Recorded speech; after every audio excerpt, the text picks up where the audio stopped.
এই পাশের বাসার ভাবিরে দেখছো কি বিশ্রী ভাবে শাড়ি পরে? কোন ভাবি যারে সবাই এখন আন্টি বলে ডাকে? আরে হ্যাঁ, পেট বের করে শাড়ি পরছে, পেটের বিশ্রী কালো দাগ দেখা যায়। আরে বোকা, ওটা কালো দাগ না, ওটা হলো পেটের নিচে ট্যাটু আঁকানো। আজকে তোরে খাইছি, ওইটা তো তুই দেখলে কি করে? হ্যালো বেবি, কি করো? তুমি তো জানো সবসময় আমি তোমাকে নিয়েই ভাবি। ওরে আমার বাবুটা, তা আমাকে তুমি কতটা মিস করো? তোমাকে আমি এতটা মিস করি যে তোমাকে ছাড়া আধা ঘন্টা আমার কাছে 30 মিনিটের মতো লাগে। হ্যালো, আমি সদর থানা থেকে বলতেছি, আপনি কি অরুণ সাহেব বলতেছেন? জি ম্যাডাম, আমি অরুণ বলতেছি। বলেন আপনার জন্য কি সেবা করতে পারি? আপনার চাচা মন্ত্রণালয়ের সামনে প্রস্তাব করছে, তাই তাকে ধরে নিয়ে আসা হয়েছে। আপনি এক্ষুনি থানায় আসেন। ম্যাডাম, আমার চাচা তো গ্রাম থেকে আসছে, মন্ত্রণালয়ের মূত্রালয় ভাবছে, তাই মনে হয় প্রস্তাব করছে। ভাবি, আপনার কাছে একটু আগুন হবে? একটা সিগারেট ধরাইতাম। আপনি সিগারেট কেন খান? জানেন না সিগারেট খেলে ক্যান্সার হয়, আর ক্যান্সার হলে মানুষ মারা যায়? ঠিকই বলছেন ভাবি, সিগারেট খাওয়া যাবে না, অল্প বয়সে মরা যাবে না। আপনি খাবেন বিড়ি, যক্ষা কাশি হবে, মরার ভয় থাকবে না।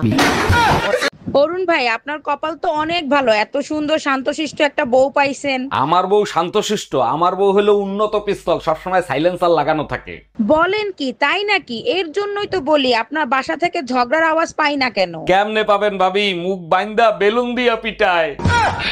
এই তুই চোখের মাথা খাইছস? চোখকে দেখোস না কাপড় চোপড় যে নোংরা? তোমার জন্যই তো আমার চোখ নষ্ট হয়েছে, আবার লম্বা লেকচার মারো। এক মিনিট, আমার জন্য তোমার চোখ নষ্ট হয়েছে কি করে? রাত জেগে মোবাইলে কোনো সেমরির সাথে ফষ্টি নষ্টি করো কিনা সেটা দেখার জন্য।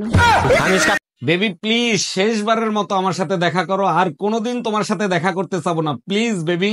তোর মতো কুত্তার সাথে কেন দেখা করব? কুত্তার চরিত্র কোনোদিন পাল্টায় না, ঘরে ভালো খাবার থাকলেও আশপাশে গু খাইতে যায়। বেবি, শেষবারের মতো দেখা করো, আমি তোমার কুত্তা না বিড়াল হয়ে থাকতে চাই।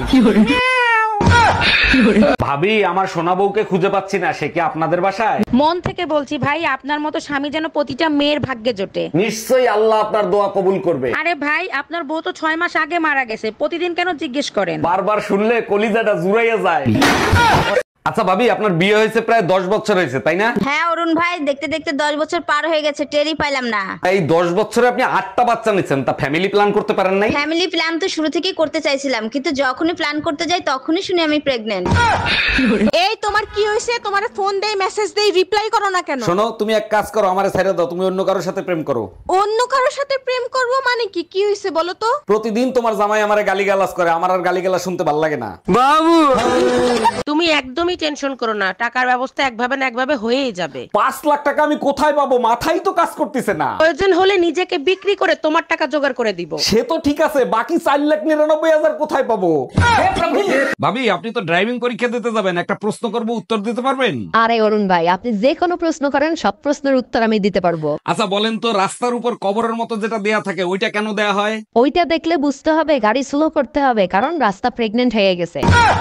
এই ডাক্তারকে রিপোর্ট দেখাইছিলা? রিপোর্ট দেখে কি বললো ডাক্তার? ডাক্তার বলছে অপারেশন করতে হবে, 10 লাখ টাকা লাগবে, তা না হলে পাও কেটে ফেলাতে হবে। ও আচ্ছা, তা ডাক্তার কবে অপারেশন করবে সে ব্যাপারে কিছু বলছে? শোনো বেবি, তুমি একদম টেনশন নিও না, পাও ছাড়া সাপ কিভাবে দৌড়ায় তুমি দেখছো? আচ্ছা ভাবি, আপনি আর আপনার শাশুড়ি যদি বাঘের সামনে পড়েন তখন আপনি কি করবেন? শাশুড়িরে বাঘের সামনে ধাক্কা দিয়ে আমি পালিয়ে যাব। আপনার শাশুড়ির মৃত্যুর মুখে ফেলে আসবেন? আমার শাশুড়িকে তো চিনেন না, তার সুপা শুনলে বাঘের বংশ শুদ্ধ আত্মহত্যা করবে।